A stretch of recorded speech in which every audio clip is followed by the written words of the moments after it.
This is Duke University.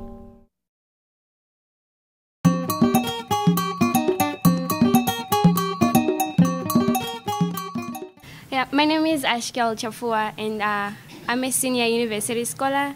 I'm studying electrical and computer engineering with markets and management studies. And this summer, my main goals were to work for a business. So I worked as a marketing intern at one of the clothing companies, and also I did research. And I also hoped to work with a non-profit organization, but that didn't happen. So,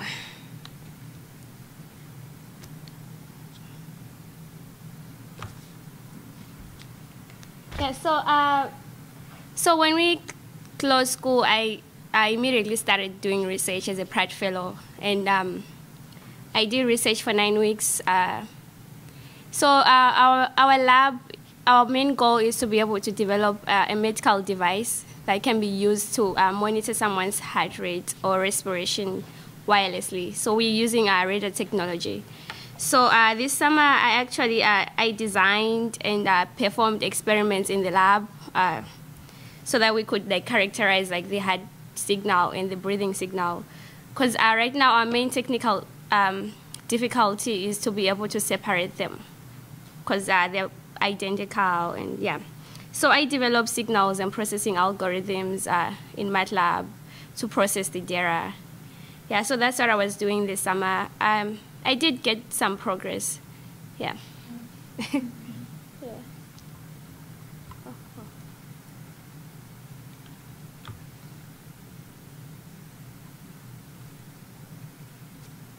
Okay, I went back to Zimbabwe, which is where I grew up. And I am from Bulawayo, but I was working in Harare, which is the capital city of Zimbabwe.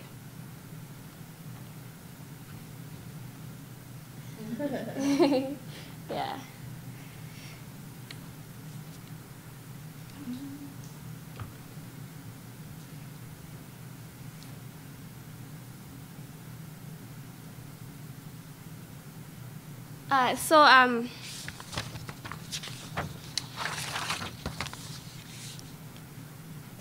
When I was thinking about how I can use my summer enrichment funding, I decided to work for Edgars Stores Limited, mainly because it is a multinational company which is based in Africa. And when I graduate from Duke, I really hope to actually go back to Africa. So I wanted to establish networks and get used to the environment, the work environment in Zimbabwe.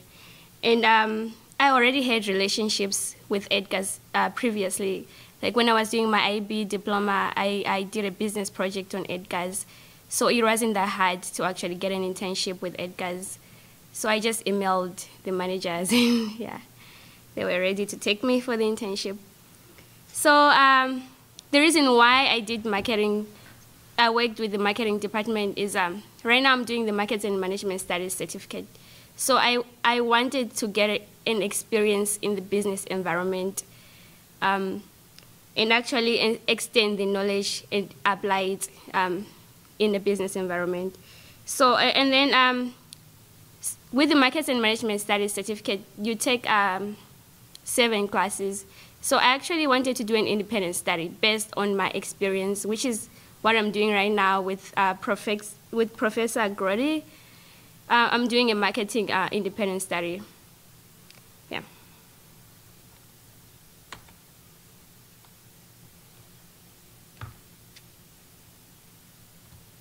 So I was really surprised when I started working at Edgars, because Edgars it's a clothing retailing store. It has like 33 department stores and 13 jet stores. But there were only 6 employees who were in the marketing department. So yeah, that was a huge surprise for me. And so it's divided into jets and Edgars, and the jets department is mainly for cash and is for like low-end income earners, and then the Edgars department was like a credit chain, and it is for like higher income earners. Yeah, I was really impressed by that. When I went to work there, when I did the business project in 2008, they didn't have jets. So jets was just introduced recently. Yeah.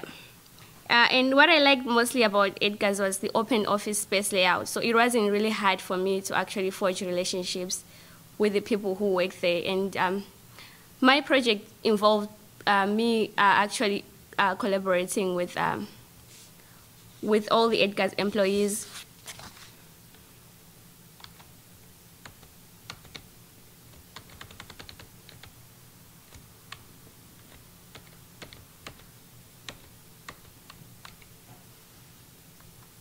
Okay, so from July 16th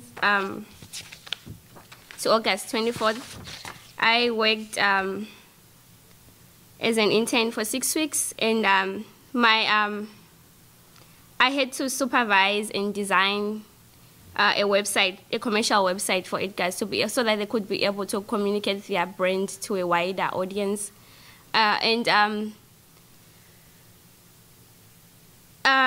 actually, they subcontracted their web development to a local company called Africa is Cool, and they were not really satisfied about their performance, and they couldn't. The employees didn't have a technical background, so I was kind of like the interface, because I would work with everyone on the layout and the design, and then I'll go and communicate with Africa is Cool, and relate like what Edgars wanted and how they wanted it to be implemented.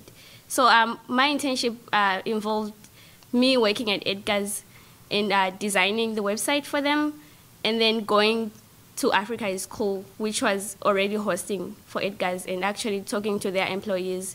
So I had to deal with the Edgars employees who were like non-technical, and then also deal with like Africa is Cool, which was more technical.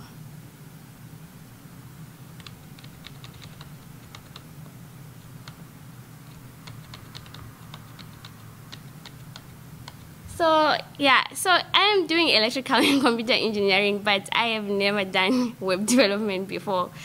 So I had to learn like Java, HTML, and CSS, and I only had 6 weeks to do that. So it was, yeah, it was really challenging for me. So I had to meet up with local web developers, because in Zimbabwe they already had like. I mean, there are very few people who are involved in web development, and so it was kind of like a small network. So I got connected through Africa is Cool. I managed to meet everyone who is like involved in web development. I met up with them weekly, like to discuss on like my HTML and web development skills. But I did catch up, yeah.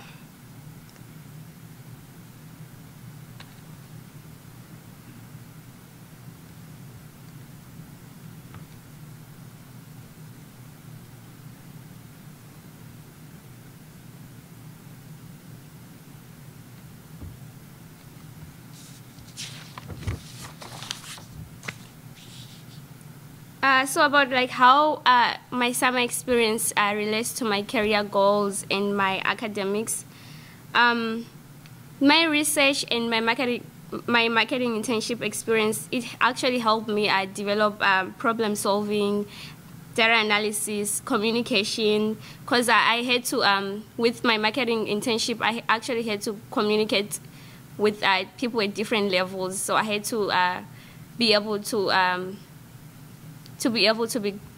be clear, even though like the Edgars employees didn't really know much about web development, but they knew what they wanted. So it was yeah, it involved me like being the link between Edgars and Africa is Cool. And I also learned more about marketing strategies, because they also had like different promotional activities, and also my internship actually helped me like know what I really want to do after I graduate from Duke. Because when I started, I was more into like a PhD career. Like I was more oriented into doing a PhD. But after doing my internship in Zimbabwe, I realized I love working with data, I love working with people, and I want to be in a business environment. So right now I'm looking more into like business IT consulting jobs and data analysis. And my ultimate goal is to actually work in Zimbabwe as an engineer or a business IT consultant.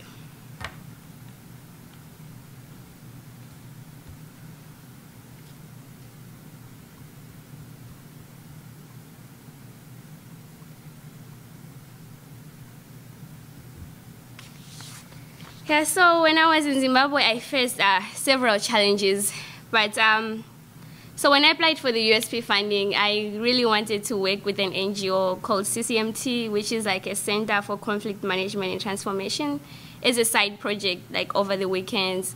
But I didn't do that because it was really complicated. Like when I was here, when I was emailing the employees there, they were really excited to have me there. But when I got in, when I was in Zimbabwe and when I contacted them, actually the head of CCMT wasn't in Harare. He was in a different city, and apparently I had to wait for him to come back. But I was only there for 6 weeks, so yeah, I called, I did everything, and yeah, it just didn't work. And also,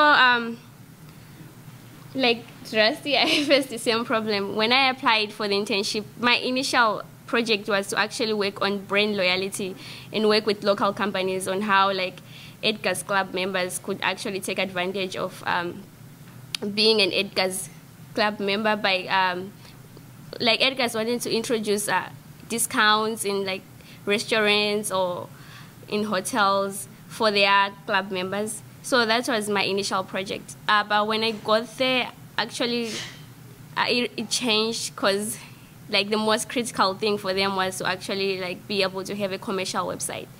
So yeah, that's what I did. So I had to learn like HTML, JavaScript, CSS within a short period of time, and I didn't have like good internet access. It was really slow. Yeah, it was kind of frustrating, but I did get the job done. So yeah. Any questions?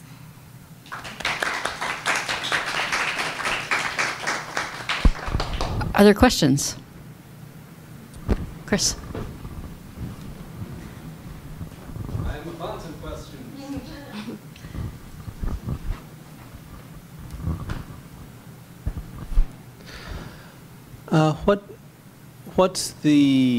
What languages are generally in use in Zimbabwe? It's Shona and Ndebele. Does this change the coding languages? So like, I do coding, and many of the keywords that I use are English. In void, int, main. These are things from English. Is that different in different countries? Okay, so Zimbabwe is a British colony. So even though we have our local languages, we also use English as an official language. So everyone has some English background. So everything is done in English. So the coding was in English. Okay. Yeah. It's like a variety of different languages, coding and whatnot. Like to go to the next. I have a question. Sorry. Like you talked about learning all these languages on your own, like aside from like your job. So can you talk a little bit more about how this kind of self-study can be sort of done in a better way? Like you going through that, like do you have any advice to give? Yeah, for me, learning on my own wasn't that difficult because I was already doing research, and with my research, I also had to, like with my my current research that I'm doing here at Duke, I really have to teach myself almost everything, and I just get guidance.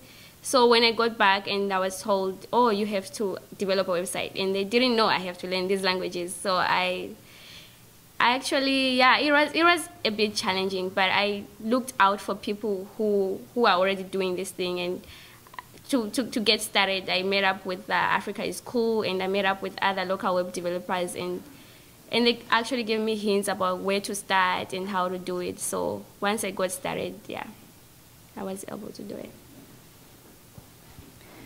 I'm curious to know if there are differences in the way marketing is done in Zimbabwe versus the kind of marketing strategies you've learned at Duke. Actually, yes. So right now I'm doing an independent study in marketing, and like I'm reading a book by Bob Goldbreath. So it's like the marketing evolution. Just reading the book just made me realize like how traditional the methods that are being used is, because they had a marketing budget of like $20,000 every month, and they literally did the same things. Like they would advertise in the newspaper, and they would use cell phones, they would use models, they had like promotional activities. There wasn't really anything that's like stuck out as in this is innovative for me. Like it was really the same thing all over. Maybe they had a small budget, but I feel like they could actually use technology, like use their current database and actually target the right people. And because most of the things is like they use models, so I thought maybe they could like get in touch with people, yeah, and use real people, you know. Yeah. Hi. My question is, because you said Edgars is a multinational chain, is the brand interested in, or do you see a need for different types of marketing strategies and different branding for the different countries that the stores are in? Yes, they do have kind of different marketing strategies, but then because Edgars is a subsidiary company of like the original Edgars in South Africa, so we're kind of limited. So when I started off, I came up with like new ways of how the commercial website would look like, and I was actually told it can't be so different from like the original brand because they can't deviate. So yeah, they really didn't have like room for creativity because they can't deviate that much from what's already there. Yeah. I have sort of a related question to these too. So thinking about, you mentioned some of the more traditional ways of advertising, such as putting ads in newspapers, and now they're working on, over the summer, they were working with you on developing a commercial website. I think that there's been a dramatic decline in the United States in advertising in newspapers, and that's also contributed to the decline of newspaper and newspaper readership and subscription in the United States. How does that compare in Zimbabwe? So in Zimbabwe, most people do read newspapers because that's like the most cheapest way of actually getting news. Because some people don't have televisions, and some don't have radios, and some don't even have access to the internet. But then right now, because of the mobile technology, now more users actually have access to the internet through their phone, not through computers. Mm-hmm. So what Edgars was trying to do was be able to move into mobile apps. Mm-hmm. And actually have their customers being able to actually like order things and pay credit using their phones and like, yeah, things like that. I think there's been some studies done here where people of lower incomes most likely access the internet through their smartphones rather than having any kind of personal computer. So, well, we should probably wrap up and have Jody present, so thank you. Produced by Duke University. Online at duke.edu.